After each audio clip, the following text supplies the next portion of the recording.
So, what is it you want me to do? Simple. Conduct your warp flight tomorrow morning, just as you planned. Why tomorrow morning?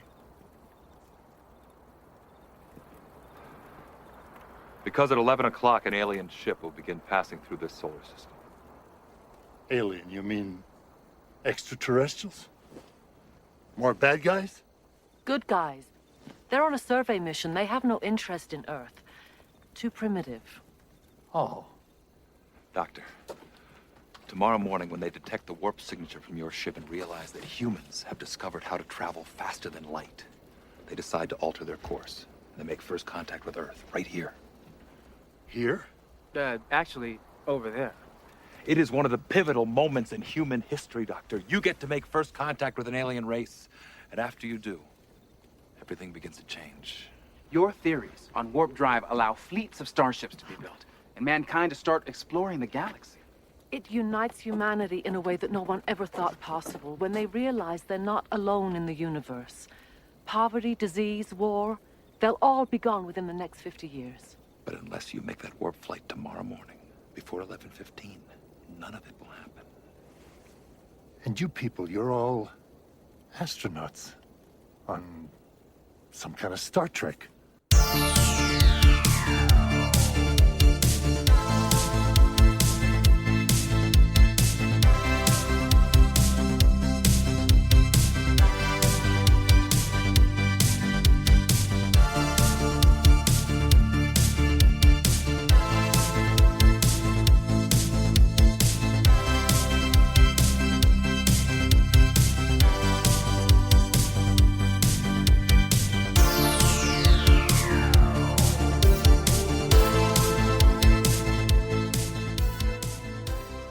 Welcome to Deep Space Pride, a gay Star Trek podcast. I am Johnson Lee, and with me is my co-host, Mike Thurlow. Mike, how are you? I was trying to think whether or not I should say your last name. I was like, you know what? I'm just going to go for it. But then it came out awkward because there was a pause. But because the moment has passed. You the didn't moment go has for passed. it. You paused. You decided too late to go for it. There was like not enough conviction. Like I need like 2 seconds more of conviction earlier. Yeah. But then it was over. Yeah. Anyway, hey Mike, how's it going? It's going all right. How are you doing? I'm good. Where are you right now? What's going on with your life? What is your status? What is my status? My status is exhausted. My location is I am up in Massachusetts with my niece and nephews and two dogs. You're in Boston, right? I am south in Boston, yes. Suburbs of Boston. Southern suburbs of Boston. And yes, I am currently kid sitting / dog sitting / house sitting for my sister's 4 kids and 2 dogs. So where did your sister go? My sister is vacationing in Aruba. So, hey. I know. Apparently their trip has been canceled or postponed 4 times. And oh, wow. So this time around, they didn't want to cancel it. My mom had to cancel last minute because she had to quarantine along with my dad and nephew because my nephew was exposed at a party that he went to with his dad. This all sounds very convoluted and complicated, but so basically your mom couldn't make it last minute. And then yes, my mom canceled and my sister texted me and said, Mom just canceled. And then she explained what was going on. And I said, well, as long as I can get my vaccine shot, and if you don't mind me being potentially super sick the next day from a reaction to the vaccine, then sure. So I'm sure she was kind of just like, whatever, I just need a warm body here. Yeah.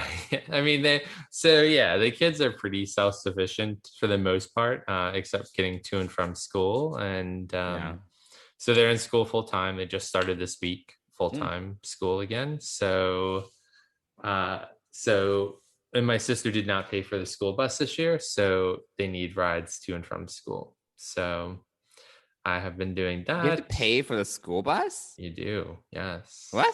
Is this a thing? I don't know. I don't know how it works, but it's a free service. No. Nope. Oh. Huh. So I yeah. never took the school bus, so I have no idea. Right. Yeah. I mean, I took the school bus for most of my K through 11 experience of Were you picked on? education. Yes, we've talked about that. Of course, I was No, bullied back then. on the school bus. Oh yeah, I've definitely been picked on the school bus before. Yes. Yeah, I know you were definitely picked on, like in your neighborhood, at school. Yes, I recall. Yeah. But I especially want to know whether or not it happened on the school bus. Yes, there was definitely some bullying on the school bus. Yes. Okay. So, I never took a school bus, so I don't know what the culture's like. All I know is from TV, and occasionally they show how kids are bullied on the school bus on TV. So that's my only representation of what that's like. that happens. That is not an inaccurate True to representation. Life. It is true to life. But so I'm ferrying kids to and from school and to and from practices with some help, thankfully. This has not been the smoothest experience. The first was that my brother-in-law's car suddenly died, fortunately after we got back from school, but died before I could take my niece to soccer practice. So had Uber? to call in a Uber. No, I'm not gonna put a kid into an Uber by herself. Really? Yeah, no. So a friend of my sister's had reached out through Facebook and said, "Hey, if you need anything, let me know." I told Marianne that I'd help out, and so I called her up in a panic. I'm sure she was like, "Damn it, I shouldn't have offered." She was great. She was over here in nice. 5 to 10 minutes and took my niece to and from practice, and then her husband came over and jump started the car. So we have no idea why the battery decided to go dead. I don't drive, so I wouldn't know. Yeah, so there's a lot you don't know. I can't advise you on the school bus experience or how to drive. Yes, you can't ride a bike either. Nope. You have a long list of things you have not done and cannot do. I am perfectly content with my life experiences up to this point. Perfectly content. You know what? I still think that they should invent a kennel for children. I think it can make bank. I was just like, put the kids in there. Put the kids there. Go to Aruba. See you later. It's called boarding school. Or as one of my friends did say, an orphanage.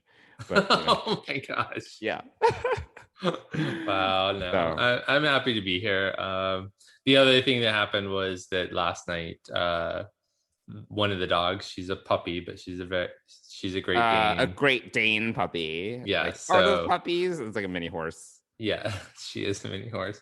She woke me up at 3 a.m. and at 5:30 this morning. So God. And then would go outside, and then not come in. So it was just, tonight before recording, I blocked the stairs with some kitchen chairs, so there will be no disturbing my sleep tonight. Mm-hmm. And I can rest and be ready for Friday. I can't believe it's Friday, actually. I mean, I don't know. Tomorrow's Friday. Oh, did I say today? Yes, I can't believe today is Thursday, but tomorrow is Friday. And then you're out there till next week, right? Yeah, I'm gonna come back to New York on Monday, probably. Okay. So yeah, but it's fun to be here. I get to go to some soccer games on Saturday. Like suburbs? What is there for you? Soccer games. My niece has a soccer game Saturday morning, and my nephew has one Saturday afternoon. And then I don't play or watch sports. Yes, another thing you can't do. I can't do or enjoy. And then my oldest nephew has a lacrosse game on Sunday. So wow, so active. They are pretty active. So yeah, but tomorrow night is going to be, we're going to make tacos and watch Godzilla versus King Kong, or King Kong versus. Oh my gosh, it was like, all right, I watched it. It was fine. It was serviceable. Okay, it was fine. I think they'll like it. I think the kids will like it. There's like things happen, things blow up. Yeah. They make a mess of a couple of cities. Nice. Yeah. So, they'll love it. That's pretty much the extent. And then there's like And the reviews were like, oh, there's like annoying human drama. And I was like, is there? And I watched it. I was like, yeah, this is great. The humans are kind of just annoying. like, it's like, whatever. Yeah, so they're excited, but they're excited to watch it. So and it's free. Yeah. So so we're gonna do that, make tacos, and they can stay up late tomorrow, and so we'll have a good weekend. Yeah, no school trips, just some sports, and I don't know, we'll probably figure out something else to do with them. Well, I'm sure there's things to do. I mean, things are opening back up, so I'm sure there's stuff. They are, yeah. Yep. So yeah, and going back to what I shared earlier, I did get my second vaccine shot before I drove up here, and my reaction, I got the Pfizer vaccine, and it was a mild, very nice mild reaction. So just a little sore arm, kind of limp, and went up to my shoulder, and then I was a little more tired than normal, although it's hard to determine that when you're taking care of kids and whatnot. And I was a little warmer. My Pfizer vaccine on Saturday. There you go. Do I need it? TBD. TBD. Yes, I don't know that you need it, but you I just want it. I just want it. You want it. And then you're gonna regret it if you have a super strong reaction to it. I probably will, but it's fine. I just want my shot. More coffin emojis, and maybe we'll even graduate to tombstone emojis. Yeah, we'll see how I react. I'm sure I'm gonna have a reaction. Like my immune system will be like, oh no, not this again, and then it'll be over. So yeah, your body is gonna be like, what the F? Yeah, basically. Yeah. So well, that's good. Yeah, more and more people. The numbers are encouraging. Over half of Americans are vaccinated or have at least one shot, I think it is. So I don't know the statistics. I believe you. So anyway, well, we're not here just to talk about your life. We are here to talk about Star Trek. So here we are. Well, I have more of a life to talk about than Star Trek this week, so you can do a lot of that. Yeah, there's like so many things, so many life updates. But yeah, Mike, what have you been Star Trekking, if anything? It's been pretty slim. I think the last thing I was watching, I did watch a bunch of DS9 for our last episode. And I think I may have watched Generations. I may have watched Generations, but I am not sure, which just goes to show how crazy the last couple of weeks have been. I know I've been, well, I did have First Contact Day off mostly. So you were like, I need to do some work. And then 40 minutes later, and you were just talking about First Contact Day announcements. I was like, have you done any work? But fortunately, like when I got around to the work, it was pretty easy and quick. And so, but yeah, so I enjoyed most of First Contact Day. So I guess that was doing some Star Trekking. I did do that. That is Star Trekking. Yes. Yeah. Yes. So I was really happy that I was able to kind of enjoy it. I did have to stop because I did have to work actually on a Zoom call. So I had to end it at the Prodigy stuff. So I did not get to watch the Prodigy stuff live. So you'll have to fill in some. I didn't watch any of the panels. I just basically watched the trailers and some things that came out of it. Yeah. I've told you before, I can't stand these panels. They're just like bantering, blah, blah, blah. You know what? I thought, I agree. It's a lot of times it feels like it's kind of reviewing stuff you already know, or like the same old stories. But this time around, it was really interesting. I really thought they did it. They're getting better with these things, I think. And I think this, and I think that having a lot of announcements sprinkled in helped. But also the stories were, there were a few repeats, like the Women in Trek panel had, I'd heard some of the stories about, how, what people's first encounters with Star Trek were like and things like that. Okay. But the First Contact panel, completely new. Like stuff I did not know. I mean, maybe it's on the extras of the First Contact DVD, but I've never Like stuff what? that I heard. Give us the factoid. Brett Spiner is afraid of heights. Oh, okay. And did the scene where he jumps down in the missile tube from one platform to the other and gets shot. They were going to do it in several stages, like do a small jump, then a little bit longer jump, and then a really big jump. And he basically said, nope, if we're going to do this, we're going to have to do the big one, because otherwise I'm never going to do it. So so that was one thing that kind of stuck out. Yeah, it's just a lot of, Alex Krieg, right? That's Alice Krieg. Yeah, she auditioned for the role, thought she did horribly, and actually had her agent, or maybe even called them. She probably had her agent call them and say she wanted to do it over again. Oh, wow. Because she felt she did so badly. They didn't get back to her for like several weeks, and she thought, all actors kind of have to live in this state of, right, there's my audition, and forget it, do it and forget it. And she got a call back 3 weeks later. She never heard back from the agent never heard back from she wants to do it again. She thought it was really bad, and they were sharing on the other side that they thought that she did really well and really fit the part, but they weren't doing callbacks for a couple of weeks, and so when they called her back, but she's great. Yeah, she's fantastic, and you kind of learn about how she did some of the scenes where her body was being joined with the cybernetics and things like that. So it was really, honestly, that was really fun to watch. That was probably the best of the panels that I saw. I mean, the visual effects and the costume designers were interesting, not that exciting, but the Women in Trek one, I'm a fan of Sonequa and Michelle.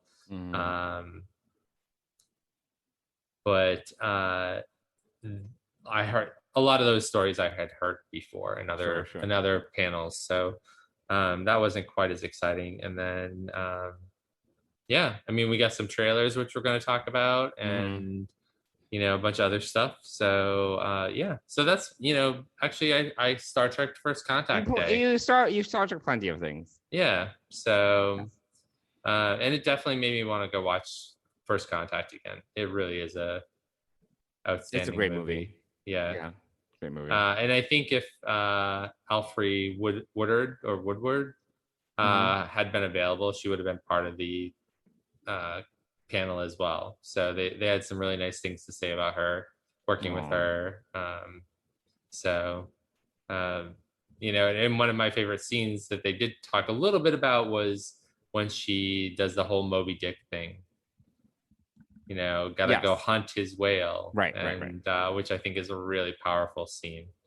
Especially when she's like telling the crew, like, you're putting up with this shit, and they're like, he's the captain, and she's like, F that, and burst into the ready room. So I definitely want to watch First Contact again soon. It is a great movie, but for some reason maybe I'm delusional, maybe I'm just overtired, but I really think I did watch Generations at some point, but I don't know.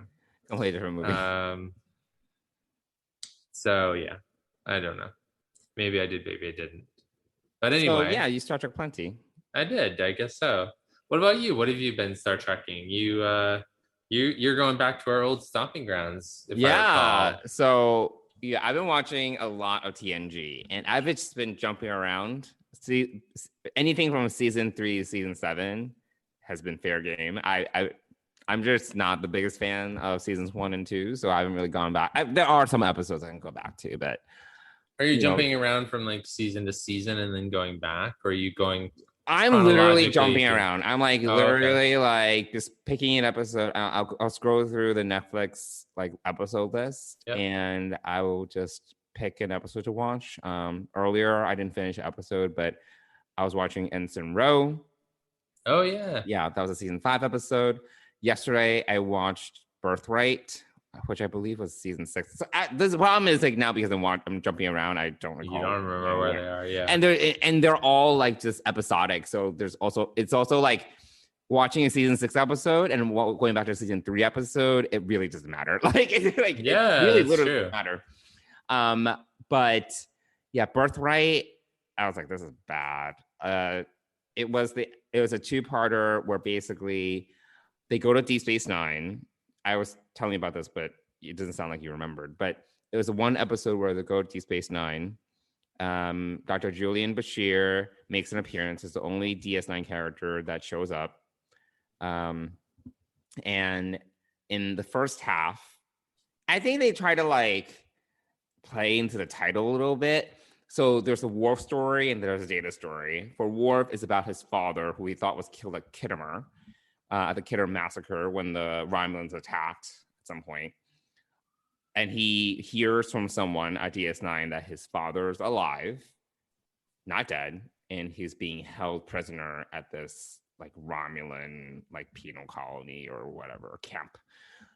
Meanwhile, Data, an experiment with Dr. Bashir goes awry, and Data is kind of like electrocuted, and his dream program is activated, and he finds out that Dr. Stone left him a dream program that it was supposed to naturally activate once Data kind of reached some sort of like cognitive state, but because of the accident, it just self-activated.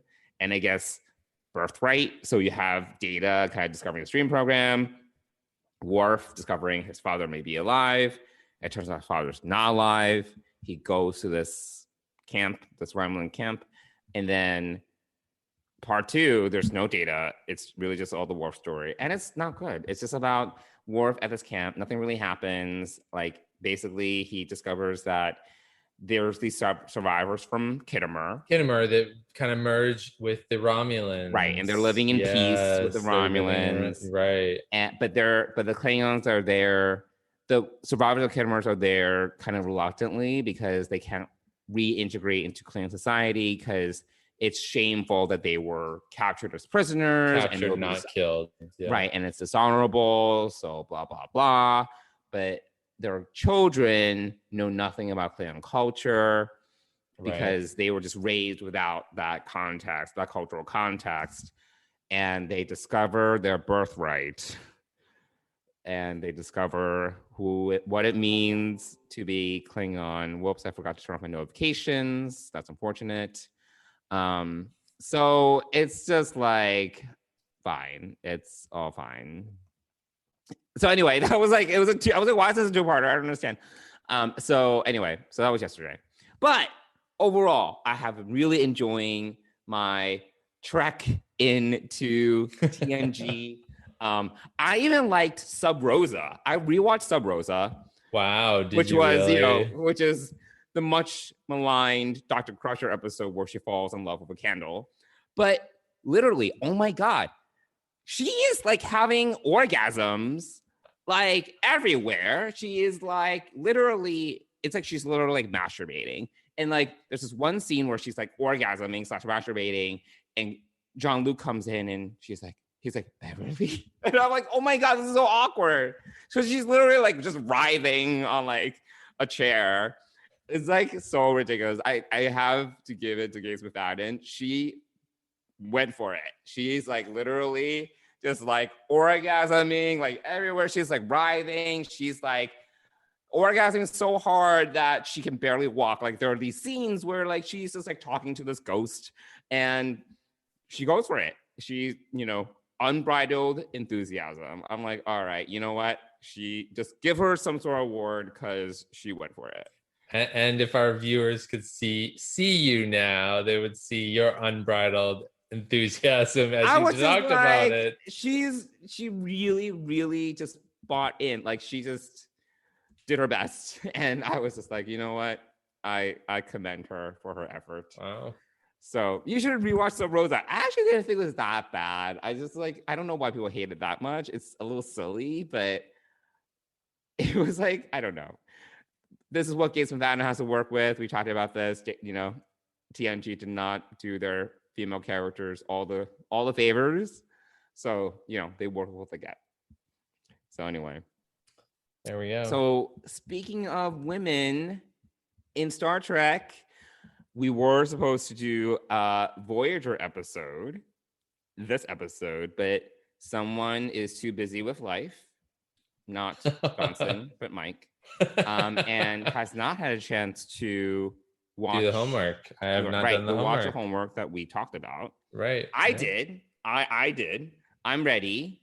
I even rewatched it, even though I just did my Voyager rewatch last year, and I rewatched these episodes that we talked about, which I will not reveal until we talk next time. So instead, we decided to gather here today to talk about the First Contact Day announcements / trailers, which, you know, again, there was a lot. There was a lot. And really, I was like shocked and clutching my pearls with some of the announcements that came out. And I'm also quite shocked with how soon we're going to get some of these seasons. I was like, goodness, very, very surprised that we're going to get both Lower Decks and Discovery season 4 this year. I did not expect that. So did you think we were going to have a completely dry year? We knew Prodigy was going to come out. Lower Decks, I suspected was going to come out because it's animation and that's easier to do remote. And obviously they were filming. We know that they had started filming Discovery season 4, but usually post-production on these shows take a long, long time. So I wasn't ready. I didn't expect Discovery to necessarily come out this year because we literally just had season 3. Season 3 was not that long ago. No, so, I mean, yeah, you know, I would expect like over a year because. Well, I mean, so COVID. I mean, it could come after Lower Decks. It could be, fall. And you know, they also said 2021, so it could be like December. So it's, you know, it's possible. Could be. But, I mean, you know, there's so much post production on these shows now because there's the special effects are so crazy now. Yeah. So no. I wasn't expecting it, so I was pleasantly surprised when that was announced. I'm still curious about Strange New Worlds. We haven't heard when that is going to premiere. We didn't hear anything about Strange New Worlds at all. It other than we knew previously that it pretty much just started.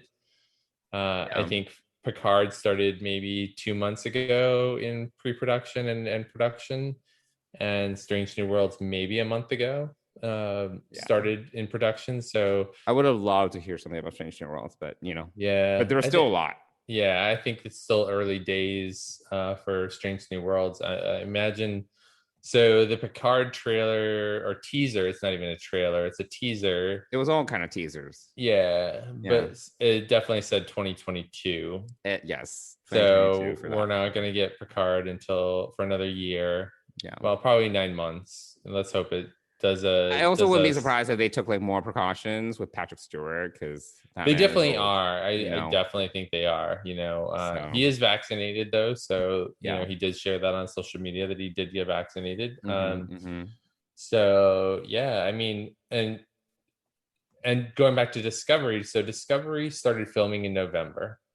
We heard briefly from Sonequa and Doug Jones because Doug Jones shaves his head for Discovery filming. But we literally heard nothing else from anybody, from any of the supporting cast, the bridge crew, nothing. So I mean, it appears that they really nailed down, well, one, and here's how I know, they're definitely done because, well, I say definitely, but Blue and Ian are both back in their respective home areas.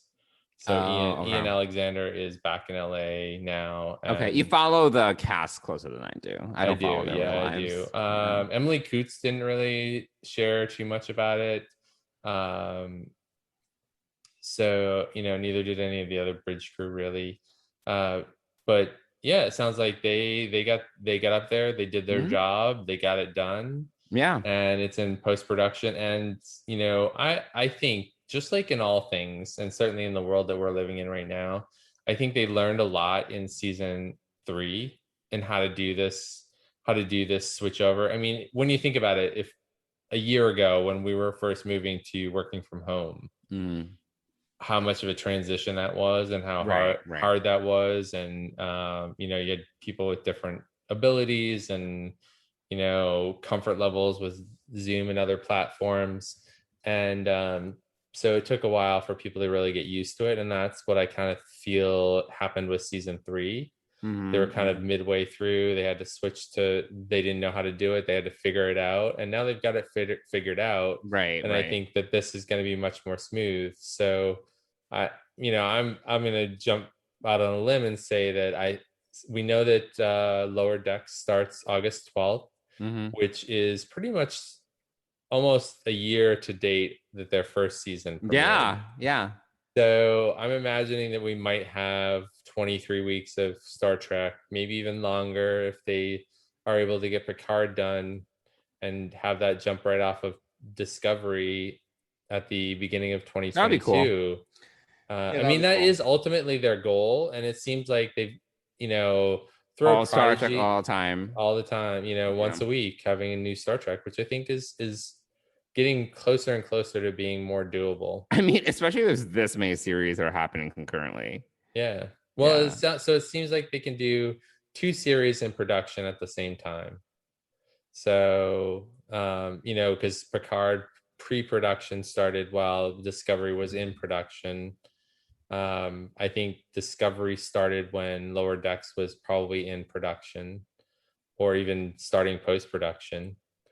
So I think they're really working out a great schedule that works.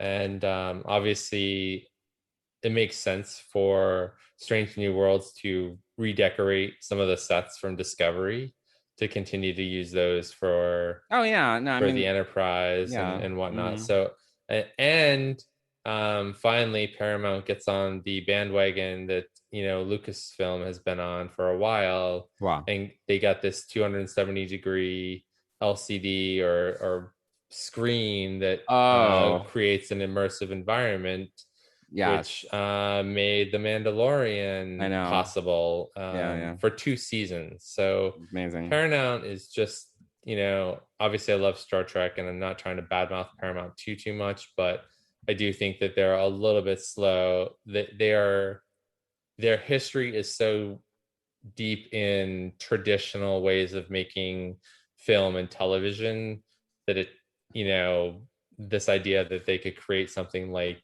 the Barn, I think it's called the Barn at Lucasfilm, that it took so long to do do is Paramount's like weird. one of, like, you know, the big 5 or whatever, the big studios. Yeah, it's got billions of dollars. You know, I don't understand why it took so long. But at the same time, I don't think Paramount is like the most. They're not as cutting edge. They're not as innovative as some of those studios. Yeah. You know, despite their size. So. Yeah. But hey, they're apparently throwing money at Star Trek, so it's fine. Yeah. So I think that they're going to get this schedule down, and we are going to see perhaps 2022 will have close to 52 weeks of Star Trek. Maybe that would be crazy, but I would welcome it. Yeah. I mean, you know, it's fun to talk about old Trek once in a while, but you know, or, you know, well, after I exhaust these CNG episodes, I'm going to be like, what now? Because I did the GSN rewatch, Voyager rewatch, Enterprise rewatch, and now a TNG rewatch. So I'm like, wow. Yeah, I've rewatched. You still have to go back. You still have to struggle through the original series. Look at you, hold your head. You're doing a almost a Picard face palm right now. I really don't want to, but yeah. And there's the animated series too. I guess I actually haven't seen it, so I guess I can't really judge it. But I feel that it's potentially cringeworthy. So I mean, it's 70s cartoon. I understand. It's you know. Yeah. So we got the Discovery trailer, Sonequa, and the Women in Trek panel that I mentioned earlier.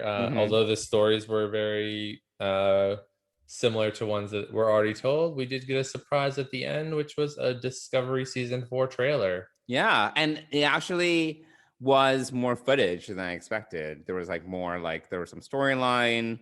Yeah, we saw some new uniforms. Yeah, so I am interested to hear what your reaction was to this trailer.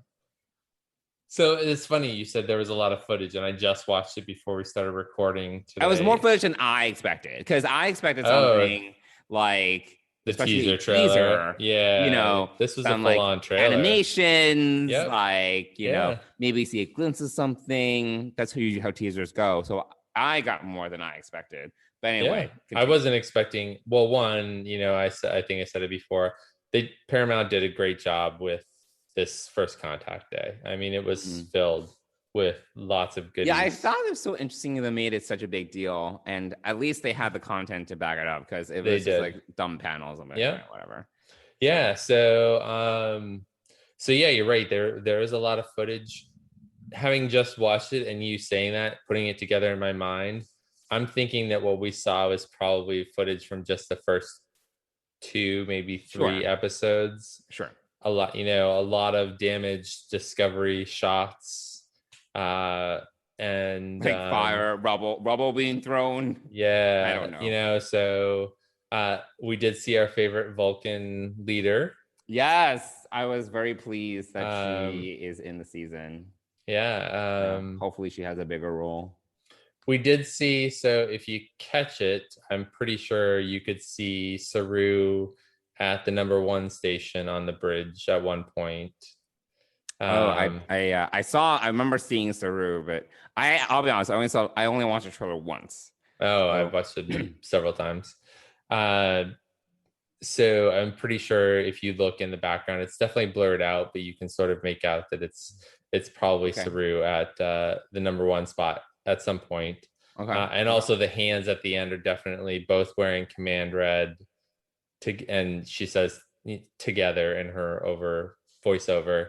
And I'm pretty sure that she's holding Saru's hands probably. But we do see Saru in a Kelpian uniform of some sort, almost like he's president or leader of his planet. So something along that lines. So that was cool, but I'm liking the new uniforms. They are sharp. It's like they heard us when we were like, they're so gray. Then they went in like the opposite direction and inversed because they're literally they're almost the same uniforms, except instead because it used to be gray and then a band of color. Yeah, and they literally inversed it. They did and made the rest of it color, and then made the band gray. Yeah, and I'm like, all right, it's fine. Like it's like so. Gership Phillips did talk a little bit about she did talk a little bit about this, and she said that when they first did the new uniforms, they worked great in the Starfleet Command area where it was a lot of white and bright spaces, but when they got to the bridge of Discovery, the color palette got lost a little bit. So they decided to go and do something like this to create some better contrast. It is better definitely because it pops a little bit more, especially given the Discovery bridge aesthetic. And I totally agree. So I mean, it's very colorful. It's like a lot of color. There is, but it is great to see Burnham in red. I really do enjoy that. You see Owo and Detmer. You did not see. So here's again the question that we have is who's going to be the first officer, and at what point? Who is it going to be at what point? Obviously, I just said we saw Saru probably in the background. We only see Tilly in kind of this battle uniform or whatever that she's sort of wearing, like a way mission uniform. Not a lot of Tilly in this trailer, not too much which I'm kind of bummed about. And what else? Stamets explaining about this natural phenomenon that can hit anywhere, and that it's 5 light years across, so it's huge. I thought that was interesting. I mean, this aligns with what Alex Kurtzman teased about this season, which was the big bad is not necessarily a person or a villain, but it's going back to this idea of a scientific mystery of some sort, which I thought was interesting. We'll see where that goes. I do have to say, going back to these TNG episodes and the episodic nature of these episodes. Some of my favorites are actually the ones where there is some sort of discovery or there is some sort of mystery to be unraveled. Obviously, all contained within a 42-minute episode.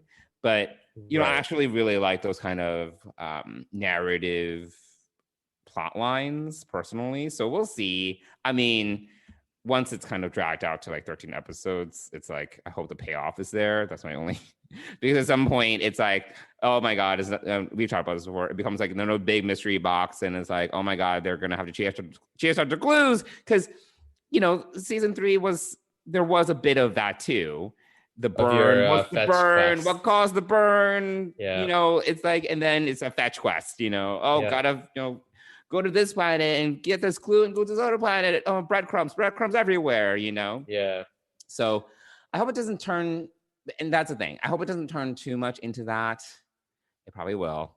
But it is the more serialized of the shows from that are out now for sure. Yeah. But I agree. I do agree. I'm hoping it's not like this big drawn out thing. I hope there's some more episodic nature to things. I do think that we saw the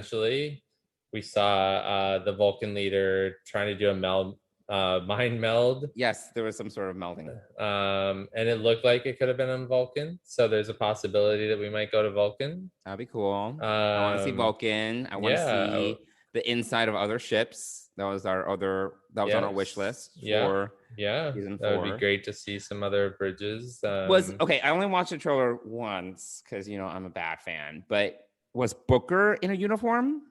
No, he was still in the same black outfit as he was at the end of last season. I saw a glimpse of him in a uniform, but it could have been someone else.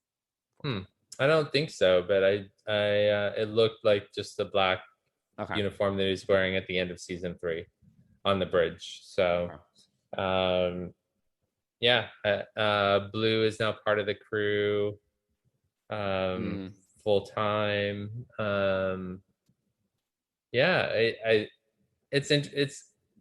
I hope that even though we have this big scientific mystery, I hope that we still get some really solid character moments from more of the bridge crew. Yes, please, more than just Michael Burnham gasping and clutching pearls. Yes, and there's a lot of I sent you over Instagram. There was like this photo from like Trek Core where she's just gasping. I'm like, she does gasp a lot. Like it's always like a very, very dramatic moment. There's a lot of gasping. Michael Burnham's everything's gasp. It's like, oh my God, it's like the main reaction. It's like, what? Vulcan changed our name? What? Excuse me? What? You didn't find this out a year ago? I don't understand. Like everything's like, oh my God. It's like, okay, all right, woman, calm down. You're the captain of the fucking ship. Calm down. Keep your cool. I'm not saying like be like Janeway cool, because Janeway has her own kind of cool. And we talk about that next episode. Yeah. But just be like, all right, let's deal with this. Don't be like, my God. Exclaim.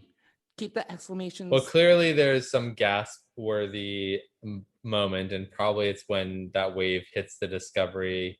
You get to see this incredible, I'm just thinking from a logistical standpoint of how they got the crew to like, they like went fly up at once. That alone was amazing to see. I'm sure there are wires involved. Oh yeah, definitely lots of wires, but to do it all at once is pretty incredible. But the one thing that Discovery does really well is they have an incredible stunt crew. No, yeah, you have to. Despite my complaints about Discovery, they have a great CG crew and they have a great stunt coordinator. Yeah, just top of the line. Choreography, the fight choreography, everything. One thing we did not see. We do see one new character. It looks like it possibly like a non-Federation member, non-Federation planet leader of some sort. She's talking with the Vulcan leader. Mm-hmm. Yes, I know that. Navarre leader. Sorry, old habits. But yeah, I think there's a lot to be excited about. I am shocked and impressed that we got to see a trailer at the beginning of April in I know. 2022 Shocked. for season 4, but Did you clutch your pearls like Michael Burnham? I did not. Okay. I got excited when I saw the new uniforms. I got excited when I saw the bridge crew. You know, I was love just excited that we got to see footage. So yeah. I mean, honestly, Owo and Detmer look great in yellow. Paul, you know what? It's almost like the Navy uniforms, the blue uniforms for science, and it are a little too dark. But maybe it was just the setting. But he, so well, it's a the little red and yellow especially is super bright. yeah. So yeah, I mean, I was shocked. First of all, yes, I was shocked, but it wasn't the first time I was shocked, right? Because we got to let's go back. So, and do we have anything else to share about Discovery right now? I mean, if I watch a trailer again, I feel like I can pull something out, but I think we can move on because we have 3 more trailers. We have 3 more announcements to talk about. Right. So the day started with Will Wheaton interviewing Patrick Stewart. And right, I didn't watch a panel, so you can tell the story. Yeah, I mean, and I'm doing this from memory. I have not watched it since really, or rewatched it. But he's talking about Picard season 2, some new situations, mentions time. So there's definitely some time, and he's also mentioning something that we've never seen before on Next Generation in all 7 seasons and 4 movies. So wow. So some piece or part of, I don't know, it's who knows, but he said that there's something you've never seen on TNG and the movies that you're gonna see in this. So there's that. There's also there's gonna be some more reference. Yeah, they're gonna reference Picard's kind of Locutus transformation, like the trauma of that coming back again as being part of it. So I get the real sense that they were going to that, all right. Yeah. And then there's so he's got a teaser, and so they bring up a teaser, and it's all like footage, and in a moment you can share what you sent me a picture of, but this trailer is just a voiceover of Picard and different scenes of the vineyard and whatnot, artifacts and whatnot, and then the end focuses on a poker table and a bunch of queens, and then it dissolves one queen card. Was there just one queen card? Yes, that trailer I watched like 3 times. Oh, okay. So it dissolves and the queue is left there, and then they bring on Patrick. They bring in John Delancey, and have a great little conversation about it, about him coming back. And it's when you think about it, Next Generation started with Q, ended with Q. Yes, we never saw Q in the movies. No. And it just makes sense to bring Q back for Picard at this point. I mean, especially if we're going to bring back, hopefully Whoopi is on tap to come back and be. Yeah, she said she would do it. So she said she would do it, right? So, so I think it's great, and the way that he teed up, like, left a lot of wondering. Like he said, Q shows up at this pivotal, I don't know, like critical moment, and there's some reverberations throughout the rest of the episode in regards to that. So no idea what that means, but definitely intriguing enough. I almost think it would have been, I mean, it's a great teaser, and I think that they really did want to do up First Contact Day and kick it off with a bang. But I almost, well, you know what? Unfortunately, one thing that Picard does is it reveals the guest stars on the opening credits anyway. Yeah, I know. So it would have ruined the scene unless it was. Yeah, they need to like fix that. I don't. Yeah, they need to keep those things, under wraps. a little bit. Because you know what, we didn't really expect Riker to come back in the finale of Picard. Right. But you knew that from the top of the show. Yeah, put it at the end credits. Why at the beginning? Yeah, let's do some special guest stars at the end and end with that.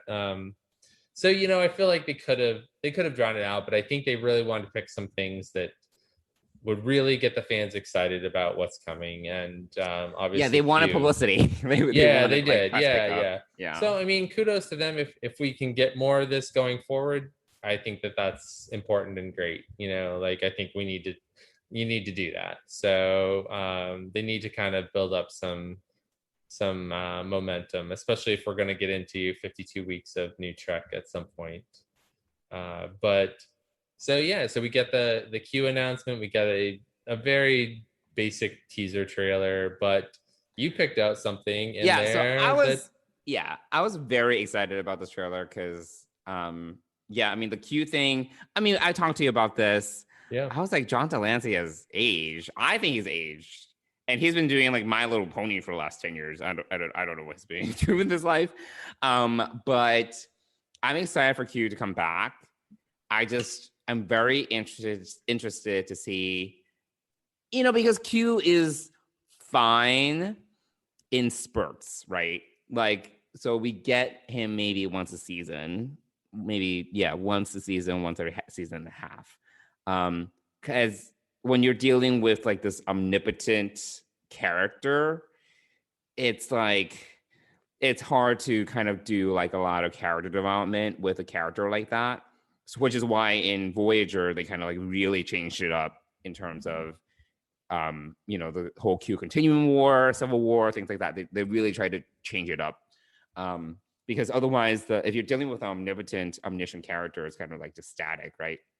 So I'm interested to see how they deal with that and if he's going to kind of just set things in motion and, check out, or if he's going to be like consistently kind of like popping up or what are they going to do? So I don't foresee them doing like him sticking around. I think it's going to be like the pop-up piece of this. Or maybe he sets things in motion or something and then, Well, and the quote that the trailer, the teaser ends on is the trial was never over. Right. So, that's always something interesting. So, maybe it could set the whole season in motion and then wrap up, very similar to like TNG, or it could be just a, one and done episode, which I think would be okay as well. Yeah. Or a two-parter. And the thing about Q is I really hope they don't screw up the character. Like, I feel that All Good Things was just such a perfect finale. It's, in my opinion, the best Star Trek finale that we've gotten, series finale that we've gotten. DS9, it's a little bit weird because you had a 10-part finale, basically, so it's a little bit different. I obviously enjoyed that last arc in DS9, but for a 2-hour finale, I thought TNG was perfect. It just wrapped things up so well, and Q's level of involvement was perfect, and the way that they just brought it full circle was so good. So I'm kind of just like, and yes, we got Q in Voyager, but he kind of played a different role there. So I just want to, because that I had kind of a lukewarm reaction. I liked Picard season 1, but I thought they had some issues. I just don't want them to do a disservice to the character, because I thought they did. I don't think that they did a great job with Hugh. And that was the character. It was, to me, that was a disappointment. Like, they brought him back. They didn't really give us much about what he's done, and then he died. I was like, what the fuck? Like, there were things like that. I really, really, really hope they don't do that with Q and do a disservice to the character. And given just the level of how he's weaved so much into the mythology of TNG. So that's where I'm like, okay, great. Nostalgia, fantastic. Get us fans excited, but please don't edge us for 10 seasons. I mean, 10 episodes, and then end up, giving. I don't think, I think that this is a 1 to 2 episode arc at most. I don't think that Patrick Stewart is very involved in this season's storyline. He said, he's very, he's co-executive producer. Mm-hmm. So I'm getting the impression that he's helping direct this, and maybe more so than the first season. He was pretty involved in season 1 too. Yeah, I mean, he for sure he was, but I think seeing the success of season 1, I think that we're gonna see he's now vested. You know what I'm saying? Part of me also hopes, because there was criticism for season 1. I'm not the only one. Like, there were definitely a lot of folks that thought that there were things in season 1 that they didn't, like, for example, the Borg thing, right?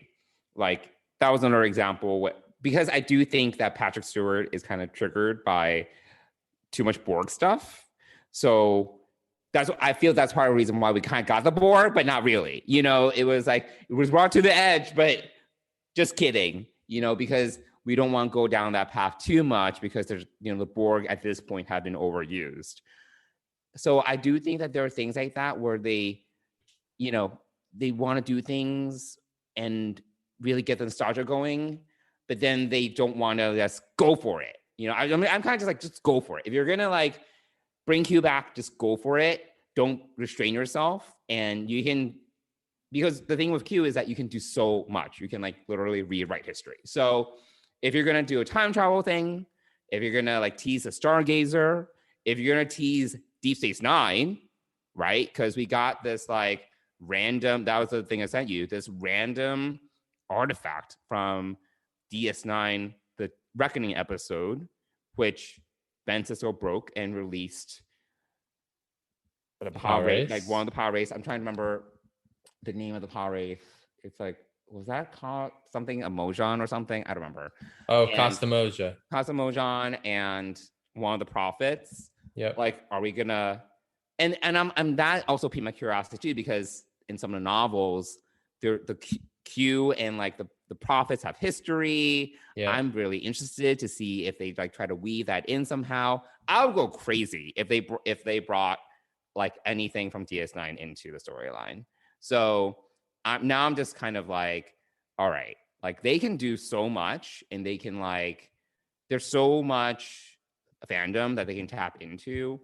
I just don't want them to restrain themselves too much because of whatever. I don't know, Well, I think that, so the one thing that Patrick Stewart has said from the beginning is that he doesn't want to do the same thing that they did in Next Generation. So so everything that comes back has to have a different take on it, or a different approach, or a different reason than doing it like Next Generation. But so don't avoid certain things just for the sake of avoiding either, if that makes sense. Like, because if you're going to the thing is, if you're going to bring back these characters, or you're going to bring in certain plot elements, like there are things that you can revisit in a way that is still unique and innovative, but don't just try to avoid certain developments just for the sake of avoiding it, if it's going to ultimately help the story. I don't know. I have you have a point. I think what I'm hearing is, and I agree with, is that Hugh definitely got the short end of the stick. We didn't get a whole lot of his history, or what brought him to this, and we certainly didn't learn why there's a Borg cube dead in Romulan space that the Romulans are pilfering for materials. So there's a lot of questions from season 1 that we don't have the answers to, and some, like Hugh's history, is really disappointing. So yeah, I mean, I hope that they. Well, we know very little. We know very little. Yeah, we have a teaser. We're. Are you dying? Are you gonna make it? I am gonna make it. Yeah. Sorry. Okay. So yes. so we have John Delancey returning to Picard, or coming to Picard. So that was an exciting start. That was really shocking. That was surprising. That was surprising. I did not expect Q to come back. That really, and like I said before, that really set the tone for the day. And after that, we move into the comedy panel was interesting. Was it for Lower Decks? Yeah, it was based around Lower Decks. Mike McMahon, Jonathan Frakes, who else? Paul F. Tompkins, and one other person who's escaping my mind right now. But we did get a pretty much full Lower Decks trailer. Yeah, we did, and it looks just as great as season 1, to be honest. And of course, it has to end with Boimler screaming. I'm like, yes. Yeah, you texted me and were in joy about that. Of course. Yes. Out on the Titan. Yeah, on the Titan. Like, what does that even mean? I know, it's so funny. So I didn't watch the Lower Decks trailer as many times as the others, but I got the feeling like I was just ready to rewatch season 1 all over again. It's so good. Yeah. And obviously there are plenty of callbacks and Easter eggs when it comes to the Lower Decks trailer. But I am curious as to how involved Jonathan Frakes is going to be on season 2 of Lower Decks, given that Boimler is on the Titan. Yeah. I am very interested to kind of see that. Yeah, it'll be interesting to see how they play that off, because to see how that all ties together, and also who's going to be the new security chief on the Cerritos, and who's gonna be the 4th member of the group with I know with Boimler gone. Exactly. So who's going to be the 4th musketeer? It'll be interesting to find out. So I'm excited for that, and that's soon.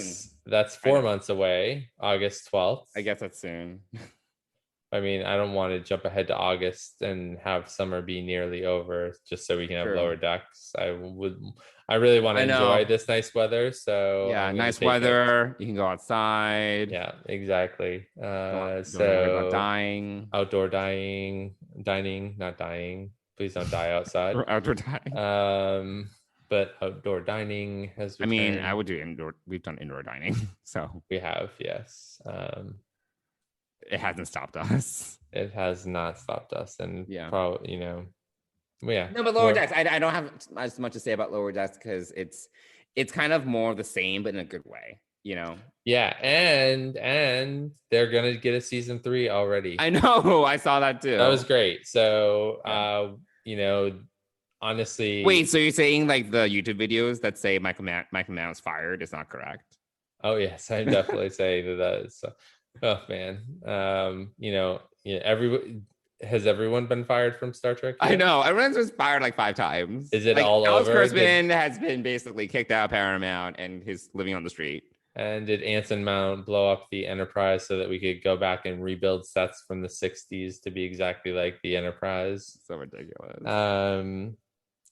So I am excited to see Pike though again. Jumping back on that boat for a second. Mm-hmm. So we get that, and so we've got Lower Decks, Picard, Discovery, and then Prodigy, This I was like, based she's a fucking CGI hologram. I was like, I did not even think that would be how they would bring her back. Oh, I had heard that I had heard that people speculate on that before. Oh, okay. So, I did not. I think I read less fan theories than you do because I think you read a lot of fan theories. I was like, is it before she was on Voyager? Is she is it maybe when she was younger, before she was a captain or something? But nope, she's a fucking hologram. She's a command training hologram, I believe, or whatever. Command training. CTH.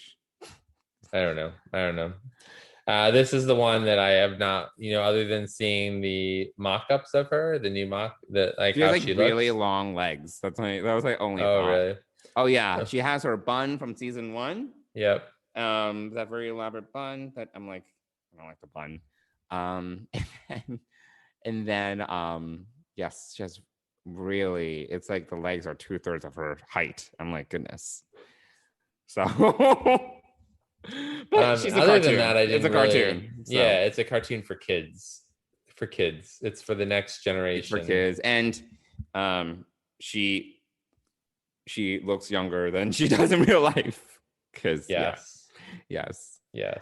Actually, you said that John Delancey looks like he's aged quite a bit. I actually think when I saw Kate Mulgrew about 6 months ago, I thought that she had aged Kate Mulgrew, but I feel it's unfair for women. Like menopause. You're right, and that honestly, menopause is not that I've experienced menopause, but it does fucking weird things to your body. Yeah, like it fucks it up. Yeah. And it is. I don't think anyone gets through menopause like unscathed, like in some shape or form. To be totally honest, and I say this in sympathy to our female listeners. Yeah, I mean, exactly. So but she's very talented, but she's definitely very talented. Yeah. So she does not, because rewatching one of the episodes, which I will not reveal because that's for our next episode, one of the Voyager episodes, where we see an older Captain Janeway / different role, different Frank Janeway. Why don't you just give it up? She looks great. Like she basically looks exactly the same. Maybe they add like one wrinkle to her face. And she has gray hair. Yeah. And she does not look like that right now. I think she looks a little. I mean, they added more than one wrinkle, but from what I recall, she looks fantastic. Yeah. I mean, we see older other characters, and it's like, my God. Yeah. Anyway. So I mean, I'm excited to hear more about it. I did not go back and have a chance to watch it, but I mean, the only thing that came out of it was she's a hologram, and we got to see her character. I mean, at least from they're in the Delta Quadrant, I believe. Are they? Yes, that's what I heard. Really? Yeah, the ship is in the Delta Quadrant again. And one of the characters has for what purpose? All right, anyway. I don't know. I have no idea. But why the Delta Quadrant? Do the Gamma Quadrant or something, or the Beta Quadrant? Why the Delta Quadrant? I don't know.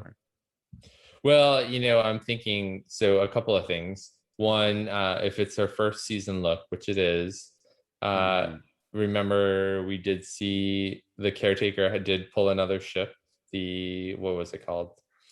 The Maquis ship?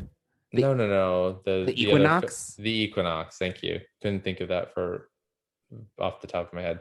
So it did pull the Equinox over. It could the reason behind this, the Star Trek reason, could be that the caretaker brought over another ship, and it was a training ship with her as the command training hologram, whatever. God. These kids find this derelict ship because all the crew died in that transit or whatever. Who knows?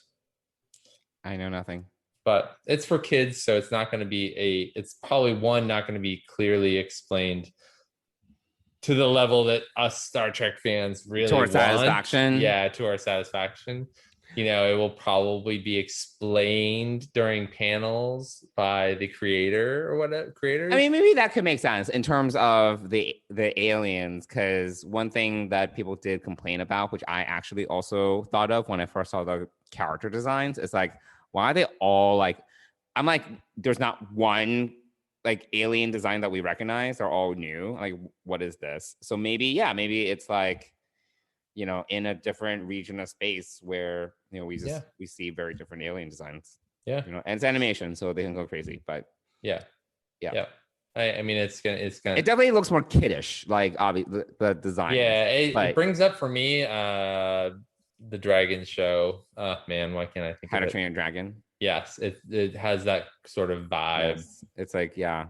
It's like just, not Pixar. It's like a level below Pixar in terms of the. but still very good. It's like DreamWorks. DreamWorks, yes. Very good. Yeah. It's like a DreamWorks show. Yeah, it's a DreamWorks show. So you can imagine the voices already. Just go watch an episode of How to Train Your Dragon. You'll imagine that they're playing alien characters and that they're on a derelict starship. And there you go. You have it. And fun ensues. I don't know. Maybe. I'm glad life lessons for the next generation.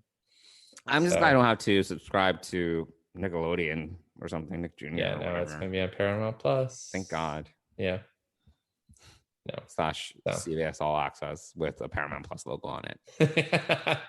We already made that commentary though, didn't we? Already through shade. Yes, it's fine. Yes, I'm over it. That could have been done overnight and without all of the build up, the fanfare, without all of the characters climbing the mountain. Oh my God! To see Patrick Stewart up there Ridiculous. baking drinks or whatever. I forget what happened, but yes, it was a lot for rebranding. They're pushing it. They're pushing it hard. So they were, but they did make up with First Contact Day. And so finally, I think, so we've covered everything. The one thing that I did kind of catch on to as well is that there will be a First Contact Day convention next year. Yes. Are we going? In Chicago? Sure, we could go. Chicago's accessible. Our network has already put out feelers for that, so we'll see. Chicago's, 2-hour flight. Easy peasy. Though April... Chicago might still be a little bit cold. Oh, crap. Yeah, it will be. Yeah. Because Chicago gets nice during like summertime. Chicago is nice during the summertime. Yeah. Yes. Yeah. April's still going to be a little bit chilly, but we'll see. Yeah. So, well, we won't have to venture outside of the hotel except for restaurants maybe, but yeah. I should put it on our calendars. I'm ready. Yeah, we should. I'll put in my PTO days now. That's funny because we actually have to think about whether we're going to go to one of these conventions in Las Vegas this summer. Oh, which yeah. was originally the non-sponsored, non-official CBS sponsored. Yeah.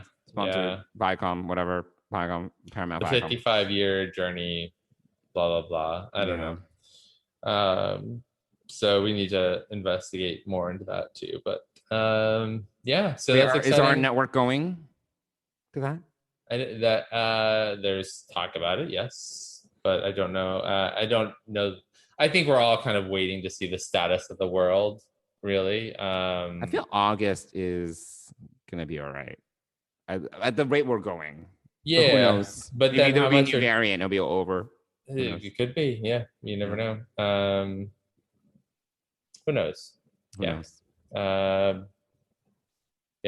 I honestly don't know how I'm gonna swing Las Vegas if it falls during like the week, because I'm taking most of my vacation. You're taking a lot of days off. I'm taking a lot of days off for a cross-country road trip. Yeah. So so we'll have to figure it out. But I know Dennis and potentially Tony are excited about going to Vegas. So maybe they'll come. And frankly, it would be great for both of them to come so that we can just geek out and they can just they can keep each other company. They can keep each other company because it's like it'll be like having Nancy with us. I'm like, all right, we can't like go too far. Yeah, we can't be too geeky because it'll and then some of the parties in Las Vegas that are people in cosplay. Oh my God, I'm not sure I need to attend those either. I'm not really into the cosplay scene, but no, I'm not either. But I'm sure we're gonna see them, and obviously we're gonna see them wherever we go, either Chicago or Las Vegas or both. So of course, I mean, the one thing I will say is kudos to people who invest a lot of money and do like sewing their own outfits and things like that. I mean, there's some impressive, and actually it came up in one of the panels. This is a nice tie-in. is that they do look like Gersha and her team do look for people who do cosplay and do it really well. And those are the people that they bring in as interns. Oh, that's cool. So, that's how people can get started is, this whole idea of doing cosplay stuff, really high level of cosplay stuff, getting recognized by people like Gersha, who's a phenomenal costume designer, creator. She's on par. She's the modern day William Ware Thiessen. But even I would even compare her to Michael and Mike Okuda and his wife, who I can't think of her name. Michael Okuda. Oh my god. Well, I mean, like he's different. He's like I know that they're more visuals, but yeah. I think that these days costume is almost the visuals because we don't really get to see. I want to start a petition to get Michael Okuda. On Discovery. I should start. And I know that. Well, we'll see if LeVar Burton becomes the next host of Jeopardy because there's already a petition for that. Yeah. But I want to start a petition to get Michael Okuda to fix the Discovery turbo lifts. Like that. That would be petition. Great. Yeah. Just go to Discovery, set whatever, and create the blueprints for the ship. Please have it make sense. Something. Give us a technical manual, please. Something, please. This is not Doctor Who. It's not. The inside of Discovery is not bigger on the inside. But like you said, though, I feel that they're like less into the science and they're kind of like into the fantastical. Yeah. And like just. And we just want our technical manuals to pour over. We want to know what decks things are on. Yes, exactly. I want my tech manual. Well, I mean, given what we've seen of the condition of the Discovery A, I mean, maybe we get maybe by the end of the season we'll get a Discovery B and it'll be a 32nd century ship that we can just start from scratch with. And then they can have all of their Doctor Who bigger on the inside than the outside stuff because it would be from the 32nd century. I don't know. Well, but anyway, that went on longer than I expected, this conversation. But it always does. We always have more to say. This is how it tends to go. Yep, it does. Well, so Mike, we're sorry for the 2 hour. Well, the last episode was 2 hours. That was long. We clearly love Deep Space Nine. We just recapped a 3-hour panel discussion into an hour plus of our own discussion. I don't know. I hope our listeners really understand that we love Star Trek and we have thoughts. We have thoughts, and I'm actually excited. Some things are coming down the road, possibly that, who knows? But I'm excited about going to Las Vegas and doing some meeting people and future of Deep Space. Meet Pride, our three fans. I think we're up to 4 now. Oh, you know what? You mean my future husband? Yes, that too. He may be dressed in cosplay though, so you have to be prepared for that. I know I can get past that. That might be a deal breaker. I don't think that's a deal breaker. Yeah, I don't know.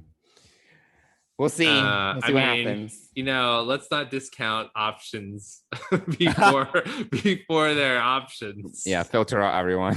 Yeah, let's not filter out anyone yet. But we do have over 200 followers on Instagram now, so that's okay. You're so much better on social media than I am. I just make the content. You do make the content, but it is your full-time job, and I do spend a lot more time on Instagram than Twitter, but I'm trying to check in on Twitter when I can. But the problem, the Twitter is just the hellhole of the internet. It really is. The Twitter? What? Yeah. Twitter is the hellhole of the internet. It is. It's any asshole with an opinion can have a Twitter account and spew shit 24 hours a day. So I understand. I understand. Trust me. I know you do. It's my difficulty with with Twitter. But anyway, Yes. I still try to check in on there and see if anybody's tweeting at us. But So anyway, Mike, yes, how can our fans contact us? I was if they just wanna about to reach out? say that. You know what? You can say no. You tell them. All right. You say it. You can email us at deepspacepride@gmail.com. We'd love to hear your thoughts on the panel, on Q, on Discovery's new uniforms, what you think of Prodigy, Lower Decks. Maybe you paid more attention to the Lower Decks trailer than we did. Probably should go back and watch that again. There's probably I watched it like twice. Yeah. There's probably a few Easter eggs in there that we missed. So definitely shoot us an email, or you can message us on Instagram or Twitter at Deep Space Pride. We'd love to engage with you with what limited time we have, given that our lives are super busy. Apparently. Well, I mean, mine is. Mine is. Hello. Well, I'm also not looking after 4 children and 2 dogs right now. So there, on point, right there. Mm-hmm. Hey, it's your choice. It was your choice. It was. I'm happy to be an uncle. So, yeah. Mm-hmm. It's all good practice. Mm-hmm. All right. Well, this has been fun and longer than we expected once again. Definitely longer than I expected, but it's fine. We are never short of opinions on Deep Space Pride. We have lots of thoughts. And what's we good didn't is even talk about our sponsor, whatever, Fansets. Yes. DS Pride, 10% off. Go buy pins. Look at you. There you go. I did the promotion this week. You did the promotion. Yes. We do love I do love Fansets. I know you're not Johnson does not like pins, but I just don't like things. Yes. Thanks, you have Fansets. things though, you just scroll them away. I do, it's true. So you can't really say you don't have things. That's true. They're just hidden. Anyway, we hope you've enjoyed this romping roundtable of review of the First Contact Day panels. And we look forward to hearing from you.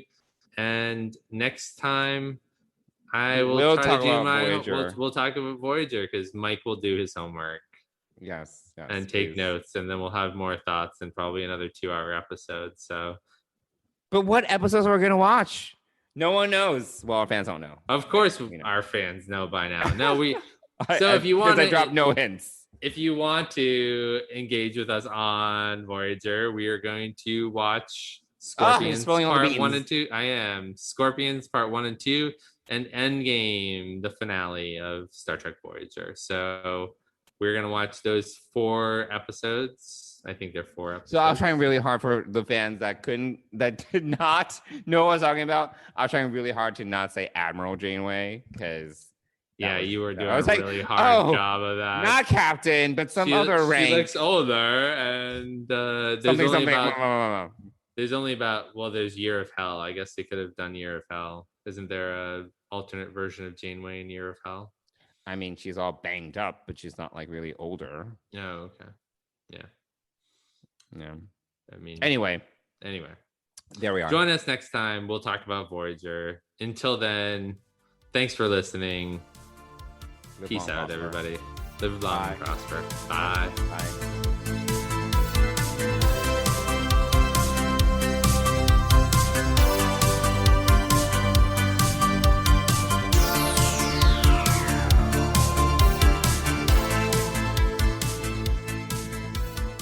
Deep Space Pride is a production of Coconut Media Works. Executive producers Bill Smith and Dan Davidson. For more great Star Trek discussion, discover the other shows of the Trek Geeks Podcast Network at trekgeeks.com or find us in Apple Podcasts, Spotify, or your favorite podcast app.